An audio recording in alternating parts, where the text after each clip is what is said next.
Mae'n bwysig i ni bod ni yn sponsrio yr digwyddiad yma. Mae y berthynas gynnon ni rhwng grŵp Llandrillo Menai a ni'n wedi bod yn sefydlog rwan ers dros 10 mlynedd. Da ni'n gweithio'n agos ofnadwy hefo'n gilydd a da ni wedi creu y programme sgynnon ni ar gyfer dod â ieuenctid lleol drwy'r programme i wneud siŵr bod ni yn medru cadw'r contract i fynd yn Ariaf Valley. So historically, Babcock drew its engineers, its aircraft engineers from the Royal Air Force. The Royal Air Force has dwindled in numbers of late, so we recognised that we needed to create our own engineers internally, but more than that, actually locally.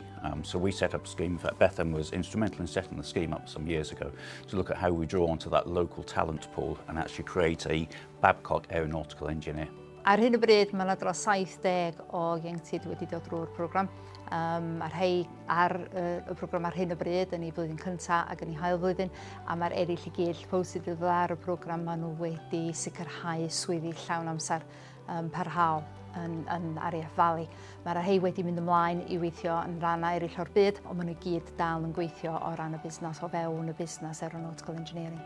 So the relationship between Group Llandrillo Menai and Babcock has been fundamental to the actual success of our programme. So we've been working very, very closely with Group since the onset of this back in 2014. We developed the aeronautical engineering course that is currently presented at Coleg Menai in Llangefni, which is actually where we select our apprentices from. So it's the only pool that we have to select our apprentices from. Working in close collaboration with the group has actually meant that we've been able to develop the programme far more than we thought we could and develop our sort of talent pool to create engineering managers of the future.